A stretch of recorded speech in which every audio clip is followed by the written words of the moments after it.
기도하고 시작하겠습니다. 하나님 아버지 감사합니다.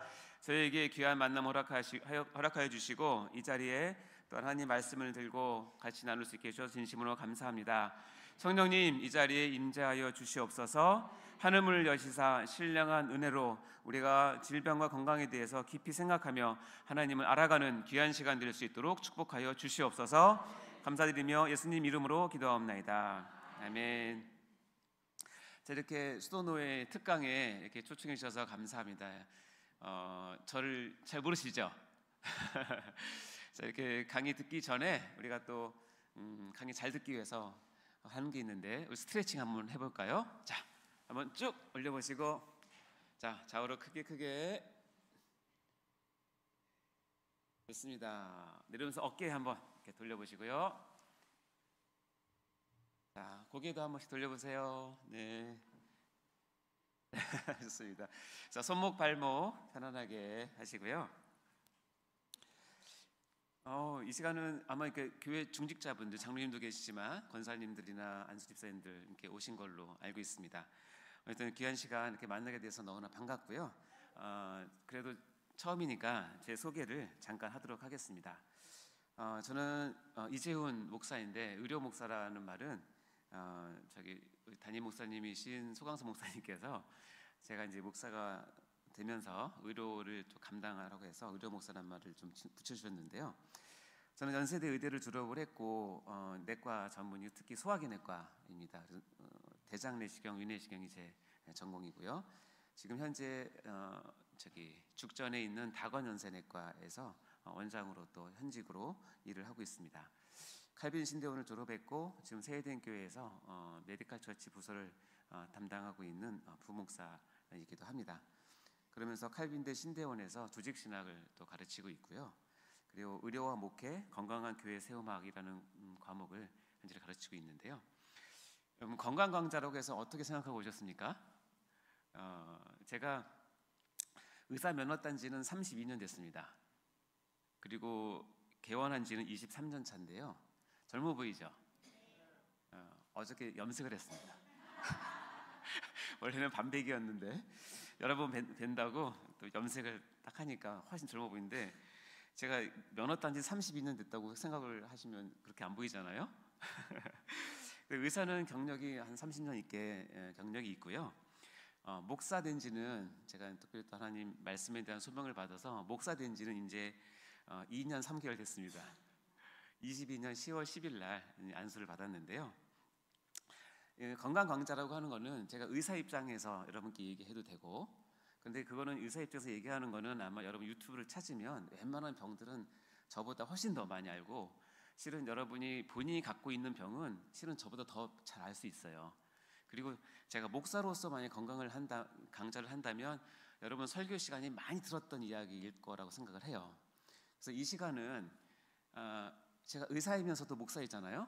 그래도 의사는 한 32년 경력이 있고 목사는 짧지만 그래도 제가 2018년에 신대원을 갔으니까 그래도 한 6, 7년 된 것 같은데, 이 교역자로서 또 사명자로서 이 건강을 어떻게 봐야 될지 그런 부분을 얘기를 할 거예요. 그래서 이런 부분들은 다른 어디 강의에 가서 듣기가 쉽지 않을 겁니다. 왜냐하면 제가 그 중간을 정확히 갈 거니까.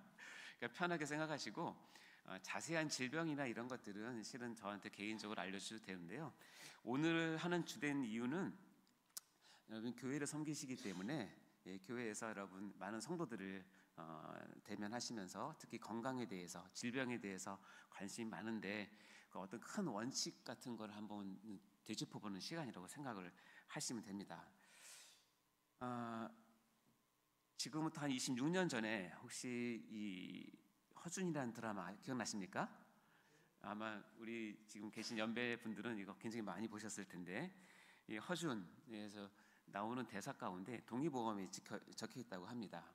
의사는 세 종류가 있다. 소의는 뭐냐면 그 사람의 병을 보는 거예요. 병만 보고 병을 치료하고 증상 치료하고, 그래서 소의라고 얘기를 하고요. 다음에 조금 이제 경륜이 있고 넓은 의사는 중의라고 합니다. 그래서 병을 보는 게 아니라 그 병을 갖고 있는 사람을 치료하는 것을 중의라고 얘기를 합니다. 그리고 좀 더 큰 의사는 뭐냐면 그 사람이 속해 있는 사회, 공동체 또는 국가를 치료하는 것을 대의라고 얘기합니다. 그래서 소위 중의 대의가 있다라고 동의보에 나온다고 합니다. 근데 제가 여러분께 오늘 특별히 여러분께 소개해드린 것은 특대의가 있습니다. 특대의. 뭐냐면 교회를 고치는 의사입니다. 그래서 오늘 제가 여러분께 이 특대의에 대해서 말씀을 드리고, 이 특대의는 여러분 의사면 없어도 다 합니다. 걱정하지 마시고 신대원에 안 가셔도 다 할 수 있는 거니까 하나님을 사랑하고 성도들을 사랑하는 마음만 있으면 교회를 건강하게 고치는 의사로서의 역할을 여러분 하실 수 있을 거라고 생각합니다. 그래서 오늘은 여기 계신 중직자분들이 이 질병에 대한 하나님의 어떤 뜻과 그런 섭리, 그다음에 질병으로 고난받는 성도들에 대해서 우리가 어떻게 접근할 것인가, 그로 인해서 우리 교회를 어떻게 건강한 교회로 세워갈 것인가에 대해서 도움이 되도록 강의를 준비를 했습니다. 뭐 혹시 여러분 특별한 병을 궁금해서 오셨다면 좀 죄송한데 그거는 제가 나중에 따로 개인적으로 알려드리도록 하고요. 자, 그럼 오늘 본문 말씀이 있는데요. 본문 말씀은 야고보서 5장 16절 말씀입니다. 읽어보겠습니다. 시작. 그러므로 너희 죄를 서로 고백하며 병이 낫기를 위하여 서로 기도하라. 의인의 간구는 역사하는 힘이 큼이니라. 아멘. 자, 오늘 같이 나눌 특강의 제목이 무엇일까요? 저기 보면 어느 날 불현듯 불청객이 찾아온다면 이란 제목입니다. 자, 한번 따라 읽어볼까요? 시작. 어느 날 불현듯 불청객이 찾아온다면. 굉장히 시적인 제목이죠. 이 제목을 저하는데 굉장히 고심을 했습니다. 제목은 시적인데 내용은 굉장히 현실적인 내용입니다. 그래서 혹시 여러분 불청객을 맞이해 본 적이 계신가요? 불청객이 뭘까요? 불청객은 사전을 찾아보니까 이렇게 정의가 되어 있습니다. 오라고 청하지 않았는데도 스스로 찾아온 손님. 예고 없이 불쑥 찾아와가지고 우리 일상의 삶을 혼란하게 하고 힘들게 하는 것이 불청객입니다. 참 어서 돌아갔으면 좋겠는데 아주 찐득이처럼 있어가지고 나를 괴롭히고 그런 골치 아픈 존재를 불청객이라고 얘기를 하고요. 그러다가 어느 날 홀연히 불청객이 떠나면 여러분 마음이 어떠세요? 아주 홀가분하시죠? 기분 좋죠? 그게 이제 불청객인데, 예를 들자면 이겁니다. 우리가 꽃피는 봄에 너무나 예쁘고 꽃구경도 가야 되는데 뉴스에서 봄철의 불청객은 뭐다? 황사. 그렇죠. 부르지도 않았는데 와가지고 우리 환경을 힘들게 하는 게 황사. 근데 그런 것들을 이제 불청객이라고 얘기하죠. 자, 우리 일상의 삶 가운데서 대표적인 불청객이 있는데 그것을 여러분께 소개를 하려고 합니다. 그것은 바로 질병입니다. 자, 우리 모두가 인정하고 받아들이듯이 인간은 어느 누구나 죽는다. 아시죠? 이거랑 똑같이 아주 당연한 운명처럼 우리가 받아들이는 것이 있는데, 인간은 어느 누구나 늘 병에 걸린다라는 것입니다. 그래서 인간은 어쩔 수 없이 병과는 뗄래야 뗄 수 없는 것입니다. 병이 왜 오나, 병을 왜 이렇게 와서 힘들게 하나, 이것을 규정하기는 쉽지 않아요. 근데 그냥 교리적으로 얘기한다면, 성경적으로 얘기한다면 원래 인간은 병이 걸리지 않는 존재로 지음을 받았어요. 그러나 아담과 하와의 첫 죄로 인해서 하나님과의 관계가 깨지면서 이 완전했던 영과 혼의, 영과 육의 이 집합체가 관계가 깨지고 균열이 생기면서 그 사이에 뭐가 찾아왔냐면 질병이 찾아오고 죽음이 찾아온 거예요. 그래서 어쩔 수 없이 죄 속에 있는 인간은 어쩔 수 없이 질병을 앓고 살 수밖에 없는 것이 운명인 것 같습니다. 자, 저는 이제 설교하는 목사이기도 하면서 치료하는 의사이고 현직 또 의사이기도 합니다. 그래서 날마다 이 질병으로 고생하시는 분들을 많이 대하죠. 거기에는 이제 가벼운 감기 같은 질병도 있고, 좀 독감 요즘에 유행하는데 건강도 조심하시기 바랍니다. 그리고 또 나중에 가면 이제 암과 같은 치명적인 질병을 갖고 있는 분들도 종종 뵙게 됩니다. 어느 누구나 질병에 걸리지 않기를 바라는 마음이야 다 동일하고요. 혹시 이 불청객으로 질병이 왔을 때는 완치받기를 어느 누구나 다 간절히 소망합니다. 이것은 인지상정입니다. 인간이라면 다 똑같겠죠. 아마도 지금 이 자리에도 혹시 본인이 몸이 안 좋거나 질병이 있거나 아니면 가족이나 친지나 친구 가운데 심각한 병으로 같이 기도하고 있는 분이 있을지 모르겠습니다. 그래서 오늘은 우리가 어쩌면 이렇게 숙명처럼 받아들이는 이 질병에 대해서, 병에 대해서 좀 불청객처럼 갑자기 오는 그것에 대해서 우리가 어떤 자세로 그것을 이해하고 받아들여야 하는지를 우리가 의학적으로가 아니라, 그리고 사회 상식적으로가 아니라 오늘 말씀을 갖고 같이 보려고 하는 시간입니다.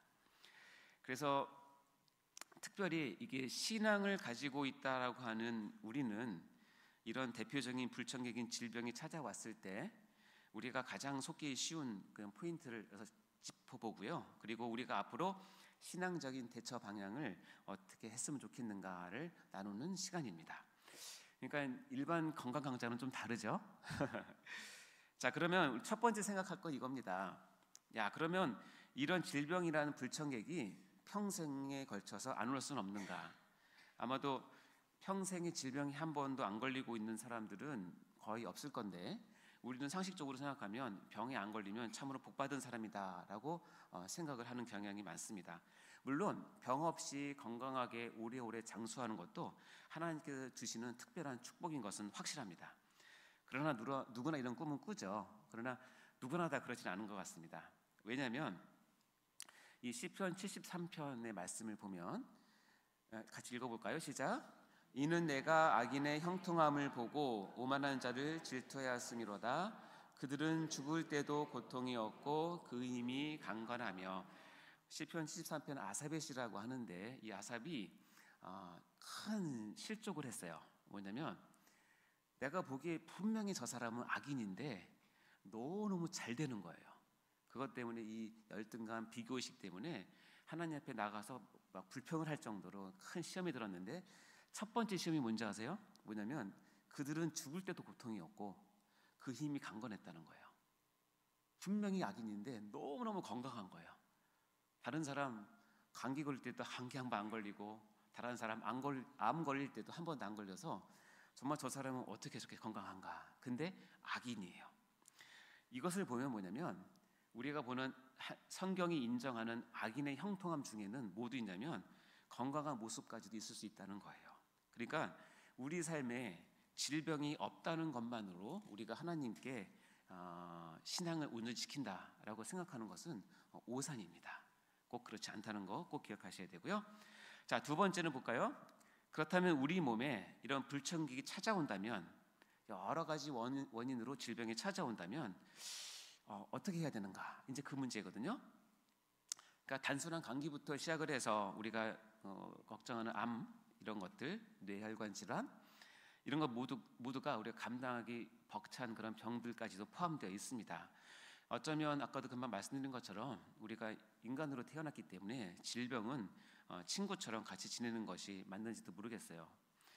제가 30년 넘게 진료를 하면서 진료실에서 많은 환자들이 이제 검사를 하고, 이제 내시경을 주로 하니까 내시경 검사를 하고 혈액 검사, 암 검사 쭉 하고 일주일 뒤에 오세요라고 이제 하면 대부분 그분들이 여러분 다 경험하셨겠지만 일주일 동안 노심초사합니다.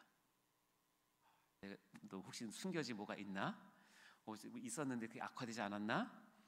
또 발견되는 혹시 암 같은 게 있나? 이렇게 노심초사하고 오셔가지고 제 앞에서 이제 제가 쭉 보면서 이거 괜찮고 이거 괜찮고 아주 좋으세요라고 하면 그때 얼굴이 환하게 핍니다. 살았구나. 여러분 다 느끼시죠? 근데 아주 간혹 이제 저를 당황하게 하시는 분들이 있는데, 이번에 위 검사를 했는데 위암인 것 같습니다. 위암 조직 검사 나왔습니다라고 하면 저도 이제 그런 환자가 오기 전에는 항상 긴장합니다. 어떻게 얘기를 해야 되나? 혼자 오라고 해야 되나? 보호자도 같이 오라고 해야 되나? 이제 그런 긴장을 하는데, 아주 간혹 그런 분들이 있는데 저한테 짜증을 냅니다. 왜 숨겨있는 암을 발견해서 자기를 괴롭히냐고. 자, 각종 사람들이 아닌데 그냥 모르고 지나면 지날 텐데 왜 그 검사해가지고 찾아내서 그게 하냐고, 그러면서 자기를 데려오고 온 아내를 막 구박합니다. 괜히 검사하기 위해서 자기 괴롭힌다고. 그 말이 됩니까? 안 되죠. 그래서 그런 어떤 분들은 자기에게 혹시라도 그런 나쁜 게 나올까봐 아예 검사를 안 하시는 분들도 실은 있어요. 그런 좀 아주 특별한 경우인데, 어쨌든 이런 불청객인 심한 질병이 나에게 찾아오면 사람들마다 워낙 반응이 다 다릅니다. 이해를 충분히 하고, 그런 분들은 정신과적으로 얘기하면 충격적인 사실이 딱 왔을 때는 우리 인간 심리학적으로는 첫 번째 그 정신적 기전이 뭐냐면 부인하는 거예요. 그렇지 않아. 나 안 걸렸을 리가 없어. 그 다음이 뭐냐면 분노예요. 그래서 의사인 저한테 분노를 쏟아냅니다. 그런 누구나 겪는 과정이기 때문에 저는 충분히 이해를 하는데요. 자, 그러면 이제 그렇게 진단받은 사람들이 각양각색이지만 공통적인 질문이 두 가지가 있어요. 그게 뭐냐면 이 불청객의 질병이 왜 나한테, 하필 나한테 왜 왔는지를 너무너무 궁금해하세요. 원인이 뭔지 그 이유를 너무나 궁금해하셔서 내가 젊었을 때 뭐 해서 뭐 술 담배를 해서 뭐 뭘 해서 그래서 왔겠구나, 우리 부모님이 당뇨 혈압이 있으니까 나도 왔겠구나, 이런 이제 온갖 추측을 다 하시죠. 그건 너무나 당연하죠. 그 질병이 나한테 온 원인을 궁금해하고, 두 번째 항상 공통적으로 갖는 궁금함은 뭐예요? 이걸 내가 어떻게 치료를 할 것인가에 대해서 항상 궁금해합니다. 뭐 당연하죠. 이 두 가지는 모든 환자가 공통적으로 궁금해하는 내용입니다. 자, 그러면 이 두 가지는 우리가 공통적으로 한다면 이 교회에 다니시고 예수님을 믿는 신앙인들은 어떻게 해야 될까요? 그것이 바로 오늘 본문 말씀입니다. 야고보서 5장 16절 읽어볼까요? 시작. 그러므로 너희 죄를 서로 고백하며 병이 낫기를 위하여 서로 기도하라. 의인의 간구는 역사하는 힘이 큼이라. 자, 오늘 말씀, 이 본문 말씀을 보면 무엇보다도 우리는 병을 낫기 위해서 서로 뭐 해야 된다? 기도하라고 얘기합니다. 어쩌면 인간의 숙명과 같은 불청객인 질병이 나와 우리 가족과 친지와 가까운 사람들에게 찾아왔을 때 하나님께서 요구하시는 첫 번째 자세는 뭐냐면 기도하는 거예요. 하나님께서 원하시는 첫 번째 책임은 뭐냐면 기도하는 거예요. 다시 얘기하면 은혜로우신 우리 하나님께서는 지금 질병을 뭐랑 연결시키고 있어요? 기도와 연결시키고 있다는 사실을 여러분 꼭 기억하셔야 됩니다. 즉 질병이 반드시 너에게 찾아갈 텐데, 그럴 때는 반드시 나 하나님을 꼭 찾아야 된다고 하는 명령인 거예요. 그러면 질병을 주셨을 때 하나님께서 원하시는 건 뭐냐면 첫 번째 자세는 하나님 앞에 나와 무릎 꿇고 기도하길 원하시는 것이 하나님 마음입니다. 하나님께서는 우리 인간의 모든 질병을 통해서 우리와 만나보고 싶어 하십니다.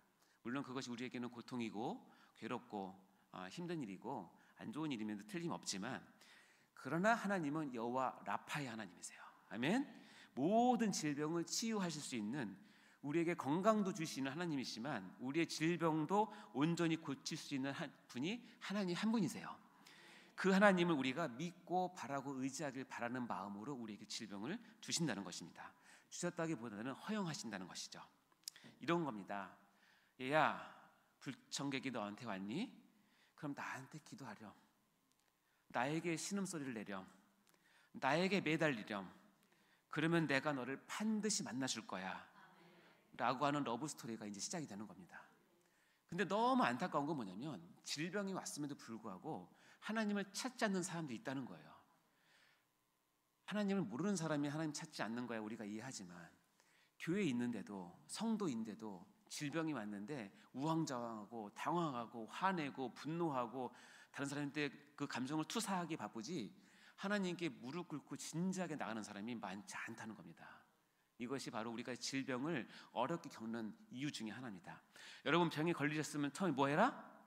기도. 아시겠죠?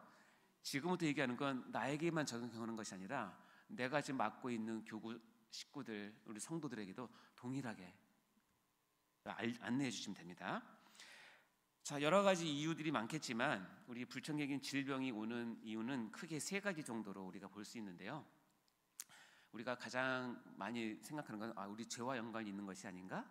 그리고 두 번째는 내가 생활적으로 잘못 산 것이 아닌가? 아니면 내가 유전적으로 취약한 것이나 아니면 어떤 나쁜 환경에 오래 노출된 것이 아닌가 하는 그런 생각들이 두 번째고요. 그리고 세 번째는 좀 특별한 경우인데 하나님의 일을 하기 위해서 질병이 올 수도 있다는 거예요. 실은 이 세 가지를 구별하기는 쉽지 않습니다. 그러나 이 세 가지는 항상 내가 생각하고 있어야 될 질병에 대한 원인을 알고 있어야 될 이유 중에 하나입니다. 자, 첫 번째 걸 볼까요? 나의 죄와 관련되어 있는 경우입니다. 이거는 지금 나와 하나님 사이에 죄로 말미암아 뭐했다? 막혔다는 것을 하나님께서 수차례 말씀하시고 얘기해 주시고 경고했음에도 불구하고 우리가 돌이키지 아니하고 회개하지 않으면 하나님께서 아주 가장 많이 쓰신 방법 중에 하나가 우리의 연약함을 통해서 질병을 허용하시는 겁니다. 그럴 때 아까도 첫 번째 자세가 뭐예요? 기도하는 거잖아요. 딱 기도를 했는데 성령의 감동으로 회개할 것이 딱 떠오르면 그것은 반드시 회개하셔야 됩니다. 왜냐하면 그것 때문에 그 질병이 왔을 가능성이 많기 때문에 그렇습니다. 그러니까 하나님께서 우리의 죄악을 다루시는 방법 중에서 질병을 사용하신다면 질병이 사인으로 여기고 표적으로 여기고 내가 하나님 앞에서 무슨 관계가 잘못된 것이 있는가를 기도하면서 진지하게 생각해 보시라는 거예요. 그래서 성령님께서 감동을 주시면 회개하시면 됩니다. 우리에게는 회개할 수 있는 특권이 있어요. 하나님께서 다른 사람에게 주지 않고 세상 모든 사람에게 주지 않는 하나님 자녀에게만 주는 특권이 있는데 뭐냐면 네가 입을 열어 마음을 다해 회개하면 내가 그것을 받고 사해주겠다라고 얘기하십니다. 그렇게 되면 만약에 그 질병이 그것도 맞다면 분명하게 반드시 그것은 치유가 되는 것입니다. 아멘. 자, 두 번째는 뭐냐면 내가 생활적으로 잘못 살았을 경우에 질병이 오는 경우입니다. 우리 흔한 거죠. 체중 관리, 혈당 관리, 혈압 관리, 식사 관리 등을 잘 해야 되는데 실패했을 경우에 또는 음주나 흡연이나 과도한 스트레스 등에서 오는 이것들은 너무나 당연한 과학적인 이유로 우리가 병을 얻게 되는 경우입니다. 혹시라도 이제 무절제한 삶이나 또 게으른 삶 때문에 이게 거기에다 유전적인 어떤 연약함과 환경적인 취약함이 딱 겹쳐지면 우리 육체가 견디다 못해서 우리한테 아우성을 칩니다. 나 이제 더 이상 못 살겠어. 그게 바로 이제 병이거든요. 그러면 그것을 빨리 깨닫고 이런 경우들은 어떻게 해요? 의학적 전문가에게 가서 상담을 하고 검사를 해서 잘못된 부분들을 고치면 되는 것입니다. 여러분 한 가지 여러분 진짜 감사할 게 뭐냐면 전 세계 가운데 의료 보장, 의료 보험이 잘 돼 있는 나라가 대한민국입니다. 아십니까? 놀라운 건 미국에 사는, 캐나다에 사는, 영국에 사는 사람들이 비행기표를 끊어서 왕복표를 끊어서 와서 검사를 합니다. 그리고 위 대장 내시경 검사를 한 100만 원어치, 200만 원어치 합니다. 그러면 그 사람이 한 번 와서 비행기표에다가 이것까지 다 해서 하면 아마 돈 1,000만 원 주기 나갈 거예요. 근데도 그분들이 여기 와서 하는 이유가 뭔지 아세요? 미국이나 캐나다나 영국에서 그렇게 하면 그 돈 갖고는 할 수가 없기 때문에 그래요. 여러분 정말 저렴한 가격에 최고의 그 전문적인 의료인들의 케어를 받는 것이 대한민국이기 때문에요. 의료보험, 의료보장제도 이런 것을 잘 활용하시는 것이 지혜입니다. 아시겠죠?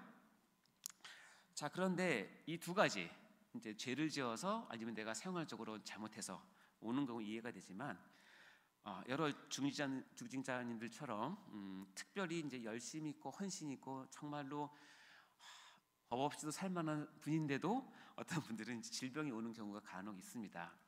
그런 경우가 뭐냐면 하나님의 일을 이루기 위해서 때로는 하나님께서 질병을 주실 때도 있다는 것입니다. 특별히 사명자의 이유를 알지 못하는 질병이 왔을 때는 하나님께서 하나님이 갖고 계신 숨은 뜻을 이루기 위해서 그 한 사람에게 질병을 주시는 경우도 있다는 것입니다. 가족을 구원하기 위해서, 교회의 경계를 두기 위해서, 아니면 어떤 하나님의 특별한 뜻을 나타내기 위해서 그 사람을 쓰시는 거죠. 나는 괴롭지만 그것도 하나님께 쓰임받는 방법 중에 하나입니다. 그래서 이런 경우에는 하나님이 우리는 모르지만 하나님이 이루실 특별한 목적을 위해서 어떤 한 사역자나 어떤 성도를, 중직자를 사용하셔서 질병을 허용하시기도 하죠. 이런 경우는 죄 때문에 그런 것이 아니라는 것입니다. 우리 요한복음 9장 1절부터 3절에 보면 여기 보시면 예수께서 길 가실 때 날 때부터 맹인된 사람이 있었어요. 근데 제자들이 물어봅니다. 랍비여, 이 사람이 맹인으로 난 것이, 그러니까 태어나면서 맹인이에요. 누구의 죄로 인하입니까? 자기 죄입니까? 그의 부모입니까? 유대인의 개념에는 모든 죄는 죄로부터 온다고 딱 규정을 하고 있어요. 그러니까는 저 사람이 태어나면서 맹인이니까, 근데 태어나자마자 죄를 지을 리는 없을 텐데, 그럼 부모의 죄인가? 이게 항상 그들이 궁금했었나 봐요. 그러니까 예수님께 물어봅니다. 누구의 죄 때문에 저 사람은 태어나자마자 맹인입니까? 근데 예수님의 대답은 아주 뜻밖이에요. 자, 예수님의 대답을 읽어볼까요? 시작. 예수께서 대답하시되 이 사람이나 그 부모의 죄로 인한 것이 아니라 그에게서 하나님이 하시는 일을 나타내고자 하십니다. 아멘. 이 맹인이 수십 년 동안 살면서 예수님과 만나는 이 한순간을 위해서 이 맹인은 처음부터 태어나면서 빛을 못 봤다는 거예요. 자, 여러분께 한번 물어볼까요? 여러분이 하나님을 사랑하십니까? 그래서 하나님께서 여러분을 쓰기 원하십니까? 근데 하나님께서 여러분을 쓰기 위해서 여러분이 태어나면서부터 빛을 한 번도 못 보게 해서 태어나게 했다면 그래도 여러분 아멘입니까? 이건 쉽지 않죠. 이겁니다. 여기에는 하나님의 깊은 지혜와 뜻과 경륜과 절대 주권이 있다는 사실을 기억하셔야 됩니다. 우리는 그것을 범접할 수는 없습니다. 어느 누가 내가 하나님께 영광을 돌리기 위해서 태어나면서부터 장님으로 맹인으로 태어난 걸 원하는 사람이 누가 있겠습니까? 아무도 없어요. 그러나 이 맹인처럼 살다 보니까 내가 태어나면서부터 지질이 복도 없어서 맹인으로 태어났는데 이제 예수를 만나고 보니 내가 예수로 말미암아 구원을 얻고 예수로 말미암아 새 눈을 떠고 보니 내가 맹인으로 태어난 것 자체가 나에겐 복이었어요. 왜냐하면 맹인으로 태어났어야 예수를 만나니까요. 뒤돌아보면 이것은 큰 은혜입니다. 이 맹인이 천국 가서도 맹인일까요? 아닙니다. 이 땅에서 몇십 년 잠깐 맹인이지만 이 사람은 예수를 만났고 예수를 직접 보았고 예수의 손에 이끌려서 구원을 받았고 이제 지금은 저 천국에서 예수님 품에 있는 하나님을 귀한 백성인 것이죠. 이 하나님 일을 드러내기 위해서 만일 여러분이 이해 못할 그 일을 여러분께 하나님께서 하신다면 그래도 여러분 아멘 하시겠습니까? 아멘 하시는 것이 신자입니다. 예수의 육신의 어머니 마리아가 동정녀일 때, 처녀일 때, 다시 한번 약혼하고 아직 잠자리를 하지 않았을 때 가브리엘 천사가 와서 얘기합니다. 내가 너로 잉태케 해서 예수를 태어나게 할 거다. 여러분, 유대인 관습에는 약혼하는 것은 곧 결혼한 것과 동일하게 취급합니다. 1년 동안 잠자리를 하지 않을 뿐이지 부부라고 생각을 합니다. 근데 이 약혼 기간 동안에 여자의 배가 불러와요? 그래 맞습니다. 죽음입니다. 근데 마리아는 뭐라고 얘기하죠? 이 작은 자에게 그렇게 하라고 아멘으로 화답을 합니다. 그렇게 하지 않으면 물론 예수님께서 다른 방법에 오실 수도 있겠지만 예수님 못 오시죠. 하나님의 일을 위해서 때로는 질병을 주실 수 있다는 사실을 반드시 기억하셔야 됩니다. 그럴 때는 원망하시면 안 되고 그 가운데서 하나님 뜻이 무엇인지를 아까 기도 가운데 깊이 들어가셔서 하나님을 만나시면 나에게 준 질병보다 100배, 1000배, 10,000배 더 큰 하나님의 임재와 존재와 사랑과 은혜를 누리게 되는 것입니다. 이것이 진짜 은혜입니다. 아멘. 그래서 이런 경우를 사도 바울은 이렇게 표현을 합니다. 읽어보겠습니다. 시작. 우리가 알거니와 하나님을 사랑하는 자 곧 그 뜻대로 부르심을 입은 자들에게는 모든 것이 합력하여 선을 이루느니라. 아멘. 여러분 이 모든 것에는 우리가 알고 있는 내가 계획했던 거, 내가 잘된 거, 내가 좋아지는 거, 부자 되는 것뿐만 아니라 내가 계획하지 않았던 거, 전혀 뜻하지 않았던 것, 때로는 질병, 때로는 가난, 궁핍, 곤란 이런 것들 다 포함한 하나님을 사랑하는 자, 하나님께 부르심을 받은 자는 어떤 것이든지 모든 것이 합력해서 뭘 이루냐면 하나님의 선을 이루시는 거예요. 아까 맹인은 태어나면서부터 자기가 장님된 것이 이 모든 것에 해당이 된 것이죠. 아멘. 이 구절을 여러분 꼭 마음속에 새기시고 내가 이해 못할 일이 나에게 벌어졌을 때 이 구절을 반드시 생각하시면 됩니다. 그러면 하나님 원망하는 것이 아니라 어떤 고백을 하게 되냐면 하나님이 어련히 알아서 하시겠어요. 하나님이 이 일을 나에게 허락하신 뜻이 있겠죠. 나는 지금은 모르지만 하나님께서 반드시 선을 이루실 거라 믿습니다. 라고 신앙을 고백하시면 되는 것입니다. 아멘. 자, 그래서 우리가 이 모든 것 특히 이제 우리가 질병을 보고 있으니까 이 질병을 우리에게 주시면서 하나님께서 갖고 계신 계획이 있는데 바로 이것입니다. 우리 한번 읽어볼까요? 시작. 질병이라는 고난을 통하여 펼쳐진 길을 걸어서 하나님을 만나게 되는 은혜와 축복을 누리게 되는 것입니다. 아멘. 어떤 사람은 질병이 결국 사망으로 가는, 자기 영혼과 육신을 죽이는 정말 사단에게 쓰임받는 그런 악독한 것이 되지만, 하나님의 사람, 하나님 부르심을 받은 사람은 그 질병이 어떻게 해요? 이 고난은 분명하지만 그 길을 가게 되면 하나님께서 나에게 예비하신 은혜와 축복을 더 충만하게 받아 누리는 그 길이 될 수 있다는 사실을 기억하셔야 됩니다. 아멘.